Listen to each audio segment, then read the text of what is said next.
কবিতা পাঠের সময় এখন। পত্রিকা থেকে কবিতা পাঠ এই পর্বে আজ কয়েকজন কবির কয়েকটি করে কবিতা পড়ব। প্রথম কবির নাম প্রফুল্ল রায়।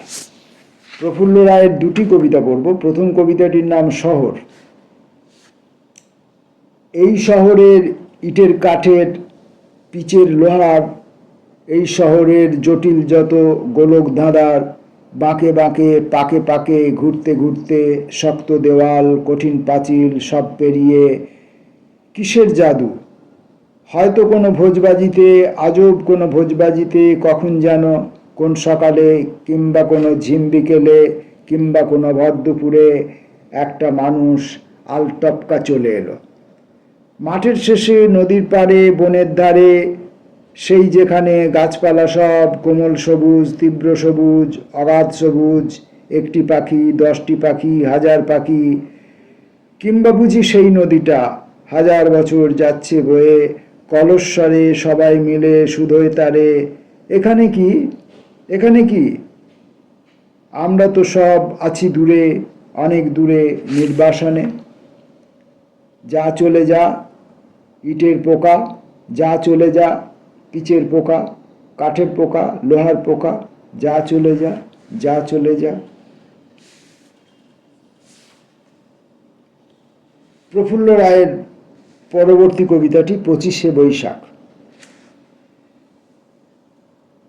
মহাকাশে কত যে নকশা এঁকে ভেসে যেতে যেতে ধবধবে সারি বাঁধা বকেরা বলে যায় আজ 25শে বৈশাখ। জারুল গাছের ডালে, হিজল গাছের চূড়োয়, শালিক বুলবুলি বেনে বউ, সহেলি আলতাপরি ফটিক জল পাখিরা কোমরে ঘুডনি তুলে ডানা মেলে উড়ে উড়ে বলে যায় আজ 25শে বৈশাখ।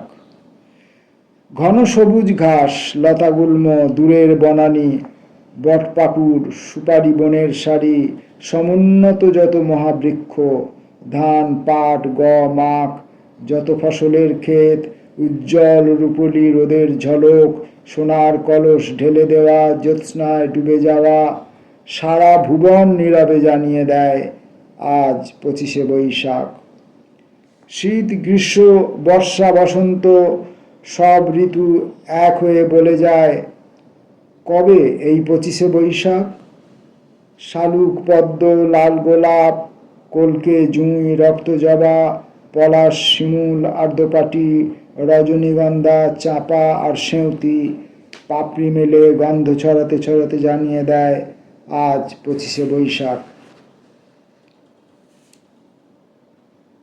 খড়ের চালের মাটির ঘরের লাল পাড় শাড়ি পরা তরুণী বধূটির কোমল আয়ত চোখ, কপালে মস্ত সিঁদুরের টিপ, শ্রমিকের পেশি থেকে ঠিকরে পড়া আলো, মরুভূমির বাঞ্জারাদের উটের সওয়ার হয়ে নিরুদ্দেশে যাত্রার চাল, ভাটিয়ালির সুর, বাউলের একতারা, ভাংড়া আর গরবা কত্থক কথাগুলি ওড়িশি, রঙ্গালি বিহুর নাচ জানিয়ে দেয় আজ 25শে বৈশাখ। পদ্মা মেঘনা কৃষ্ণা কাবেরী গঙ্গা যমুনা ভীমা গোদাবরী বিপাশা নর্মদা কোপাই শত জলধারা যতদিন আছে তারা কলরোল তুলে বলে যাবে তুমি আছো 25শে বৈশাখ। যতদিন বয় বাঙালির শ্বাসবায়ু, যতদিন বয় ভারতের শ্বাসবায়ু, ততদিন আছো তুমি 25শে বৈশাখ। 25শে বৈশাখ একটি তারিখ শুধু নয়, 25শে বৈশাখ নিবিড় আধারে এক বাতিঘর। এদেশের নিরবধি কালের যত গরিমা, এদেশের যত অফুরান মহিমা, তার সবটুকু নিয়ে তুমি 25শে বৈশাখ। যতদিন এই গ্রহ আছে, যতদিন বৃক্ষ লতা জলধি রয়েছে, যতদিন প্রাণের কণিকা টিকে আছে, ততদিন তুমি আছো 25শে বৈশাখ। আমাদের জীবনে বছরের একদিন নয়, প্রতিদিন 25শে বৈশাখ।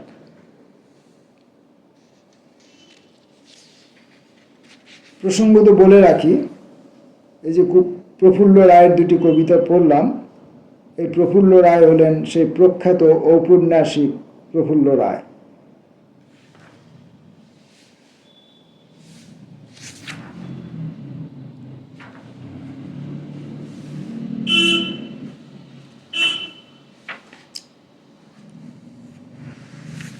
এরপর ভূমেন্দ্র গুহর কবিতা পড়ব। কবিতাগুলো বড় এবং এই প্রথমবার পড়ব, ভুল পড়ে ফেলতে পারি, যা আমার ক্ষেত্রে স্বাভাবিক। ভূমেন্দ্র গুহর কবিতা, প্রথম কবিতা এখন যখন আমি যাপন পড়তে যাচ্ছিলাম। এখন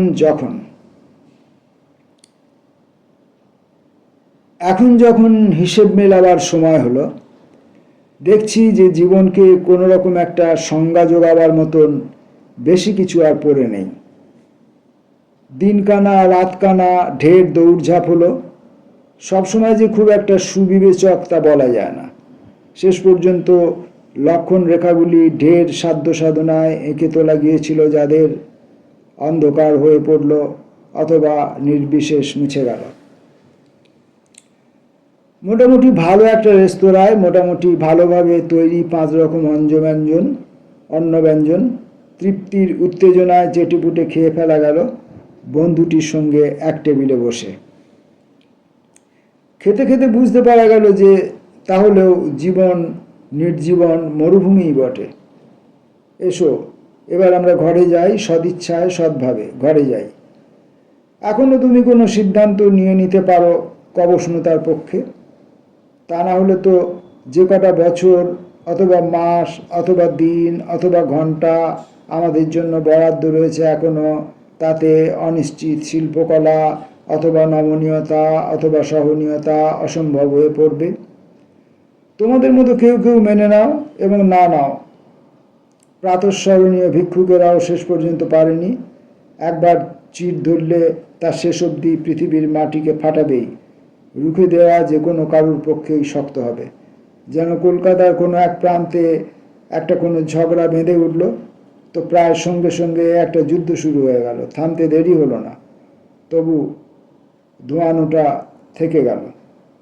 নিরাময়ের যে একটা ছক স্বাভাবিকভাবেই প্রকৃতির ছিল, তা ধুয়ে মুছে গেল মাঠে ময়দানে জঙ্গলে কয়লা খনির খাদানে সমুদ্রের চরে, অসম্ভব সব প্রান্তে যাদের তুমি ভেবে উঠতে পারো। আর যে জিনিস সত্যি সত্যি হারিয়ে গেল, তাদের খালি জায়গাটা এইভাবে ভরাট হয়ে গেল। আর আমরা কড়ায় ক্রান্তিতে দামটা মিটিয়ে দিচ্ছি। প্রতিটি নতুন তদন্ত আর একটা নতুন তদন্তকে জরুরি করে তুলছে, সমুদ্রের চরে বালি খসে যাওয়ার মতন। এবং পুনর্তদন্তটা বালির আর একটা ঢল ফিরে এলেই তলানিতে ডুবে যাচ্ছে। শেষ অবধি পুরো জিনিসটাই বরবাদ হয়ে যাচ্ছে। 7 হাত দূরে দাঁড়িয়ে থেকে আমরা উদ্বেগ ও উৎকণ্ঠার একটা অসার বোধে যেন বিকলাঙ্গ একটা বালি ঘড়ির দিকে এক চোখ রেখে এইসব অসম দৃশ্য পুরোটাই দেখে নিচ্ছি। সেই প্রথম দিন থেকে লেখালেখিও করেছি ঢের, অনেকেই করছে, কিন্তু তাতে কিছু এসে যাচ্ছে না। সত্যি কথা বলা জিনিসটাকে আমরা নির্বাসিত করতে পারি।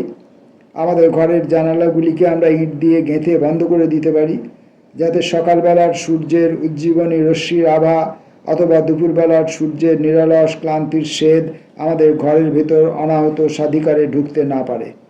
কিন্তু তাতেও কিছু যায় আসে না। আমাদের যেসব লিখিয়ে মানুষ রাত্রির ভিতরে দিনের মসৃণ অপসরণের পর গ্যাসের আলোয় মন্থর হাওয়ায় শরীরে খোদিত সেই সব নির্ভুল উত্তরের জন্যে হন্যে হয়ে ফিরছেন, পারো তো তাদের তা দিয়ে দিতে মানুষের নির্বাক সহজ সখ্য ছেলে মানুষিতে কাঁচা এবং সদিচ্ছায় নিরহংকার, অথবা সেরকম কোনো কিছু যা কোনো জটিল ও উচ্চাঙ্গের তদন্তের বিষয় নয়। এই শেষ অংশটা আরেকবার পড়ি। সেই প্রথম দিন থেকে লেখালেখিও করছি ঢের, অনেকেই করছে, কিন্তু তাতে কিছু এসে যাচ্ছে না। সত্যি কথা বলা জিনিসটাকে আমরা নির্বাসিত করতে পারি। আমাদের ঘরের জানলাগুলিকে আমরা ইট দিয়ে গেঁথে বন্ধ করে দিতে পারি, যাতে সকালবেলার সূর্যের উজ্জীবনী রশ্মির আভা অথবা দুপুরবেলার সূর্যের নিরলস ক্লান্তির শেদ আমাদের ঘরের ভিতর অনাহুত স্বাধিকারে ঢুকে পড়তে না পারে। করিও তো, হামেশাই করি আমরা। কিন্তু তাতেও কিছু যায় আসে না। আমাদের যেসব লিখিয়ে মানুষ রাত্রির ভিতরে দিনের মসৃণ অপসরণের পর গ্যাসের আলোয় মন্থর হাওয়ার শরীরে খোদিত সেই সব নির্ভুল উত্তরের জন্যে হন্যে হয়ে ফিরছেন, পারো তো তাদের তা দিয়ে দিতে? মানুষের নির্ভার সহজচক্ষ ছেলে মানুষিতে কাঁচা এবং সদিচ্ছায় নিরহংকার, অথবা সেরকম কোনো কিছু যা কোনো জটিল ও উচ্চাঙ্গের তদন্তের বিষয় নয়, এমনই কিছু দিয়ে দাও তাদের।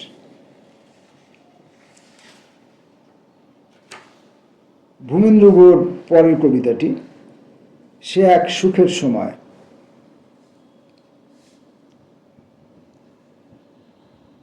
সে এক সুখের সময় ছিল আমাদের। জ্যোৎস্না ভেজা আলোর ঘরে চুপচাপ, জানালা ঘেঁষে বসে থাকা যেত চুপচাপ। পাশাপাশি সব নরম নিচু বন্ধুবৎসল বন ছিল। সবাই যেন বনে জ্যোৎস্না পাগল। চলে গেলেও তবু একজন কেউ থাকতো যে নিজের সঙ্গে একা থাকা ছেড়ে যেতে চাইতো না। আমাদের ঘরগুলি এইভাবে বানিয়ে তোলা হয়েছিল যাতে আলটপকাও এমন কোনো দুশ্চিন্তার খপ্পরে পড়ে যেতে না হয়, যা সেই এক অনিবার্য সিদ্ধান্তে গিয়ে শেষ পর্যন্ত দাঁড়িয়ে পড়ে যে সকল নশ্বরতার বোধ যথেষ্ট কটু, যদিও আমাদের গোনাগুন্তি দিনগুলো খরচ হয়ে গেছে প্রায়।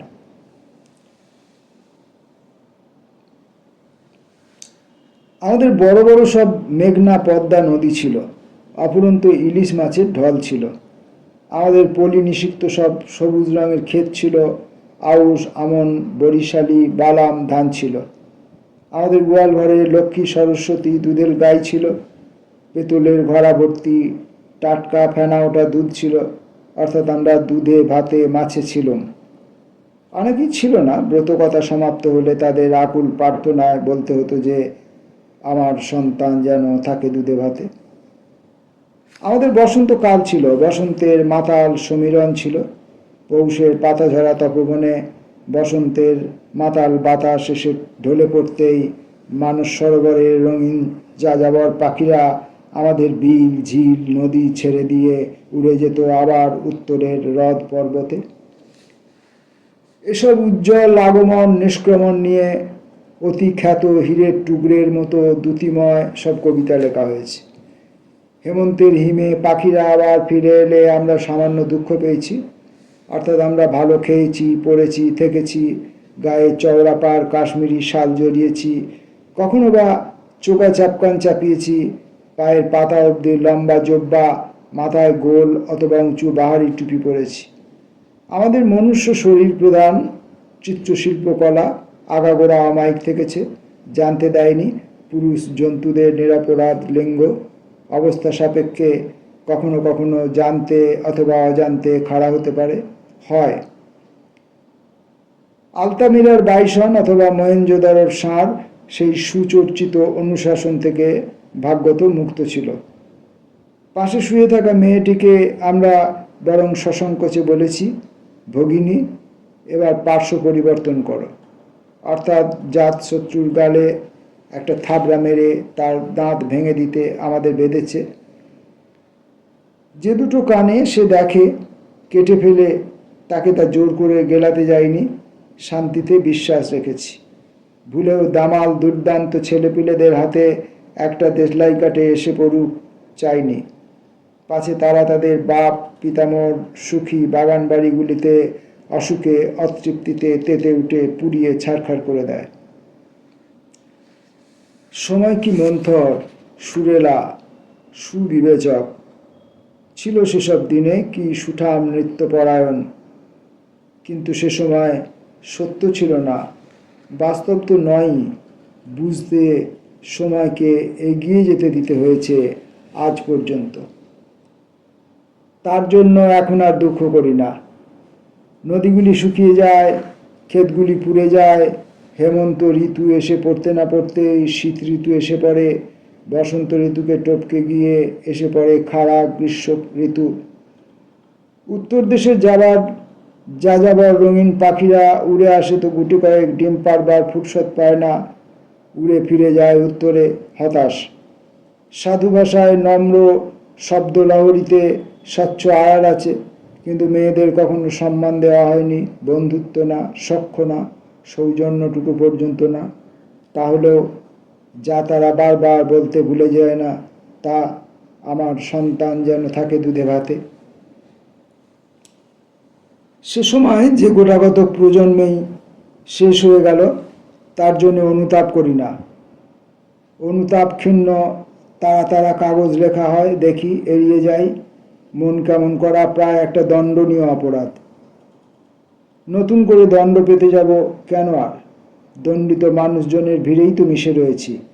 এখন সব জলের মতন, অথবা বলা যায় রক্তের মতন পরিষ্কার, অথবা বলা যায় চোখের জলের মতো উজ্জ্বল, ধারালো ও কঠোর।